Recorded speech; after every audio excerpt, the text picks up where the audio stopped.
Hi, everybody. Welcome to Dan on Sports. I have an easy solution to end tanking in the NBA.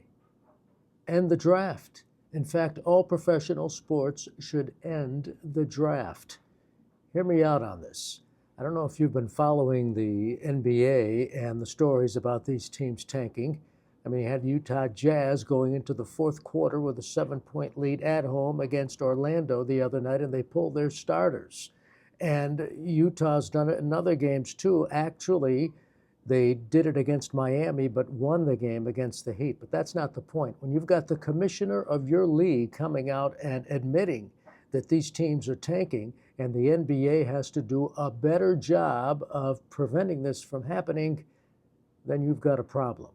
And Adam Silver has said that. One of the comments coming out of the All-Star break at his news conference, that he's upset with these teams that are tanking in order to get a better draft pick, even though the NBA has supposedly put parameters in place to prevent tanking or to discourage tanking. But these teams are still doing it, no matter how many ping pong balls they put into the device and whatever. And it's got to stop. NFL, the same thing. You hear about these teams tanking to get that first draft choice. The integrity of the games are at stake here. And what they have to do, all professional sports, I'm talking the NBA, the NFL, the NHL, Major League Baseball, and the draft. The concept is outdated.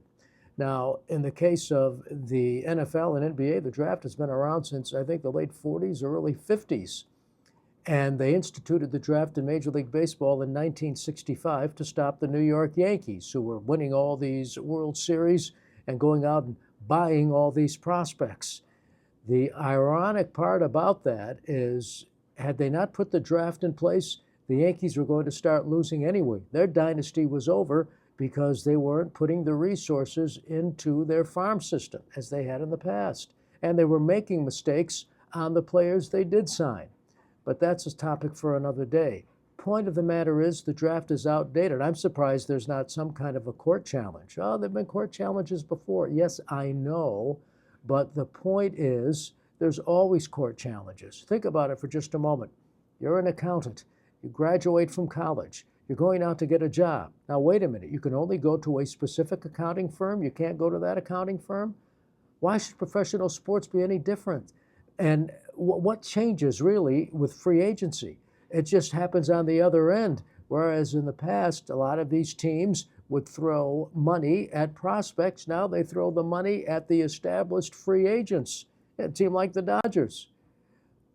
What you have to do to restore some integrity, particularly since all of these sports have all gotten in bed with legalized gambling, to restore the integrity is to end the draft. Besides, these players in college with the NIL, they're making a ton of money, in some cases millions of dollars. You got the quarterback from Ole Miss, Chambliss, in fact, who challenged in court and has won the opportunity to play yet another season of college football. What's that going to be, 6 years he's played college football? There is absolutely no need for the draft in this day and age, particularly since gambling is now legalized. And if you're going to have any kind of integrity in your sport, in your game, you've got to end the draft. Now, you might say, in the case particularly of the NFL, Major League Baseball, NBA, NHL, the day of the draft, in fact, the days of the draft, it's like, what is it, spread out over 3 or 4 days for the NFL? It's a big economic boom for the site that is the host of the draft. Well, come up with some kind of another event to make up for the revenue that's lost. But the concept of the draft is outdated. These teams are, I mean, you got the commissioner of the NBA, Adam Silver, admitting that these teams are tanking, even though there are parameters in place. And think about that for just a moment. You pay a premium price to go watch the Utah Jazz. They're winning that game going into the fourth quarter, and they bench their starters and end up losing. You've paid big bucks to go to that game, and this is the end result. It's got to stop. It's got to end. And to me, the solution is end the draft in all sports. And the notion that, well, it's going to give the big money teams an advantage because they're going to go out and they're going to buy all these prospects, Well, guess what? They're buying these prospects anyway after they've become established, the rich teams, through free agency.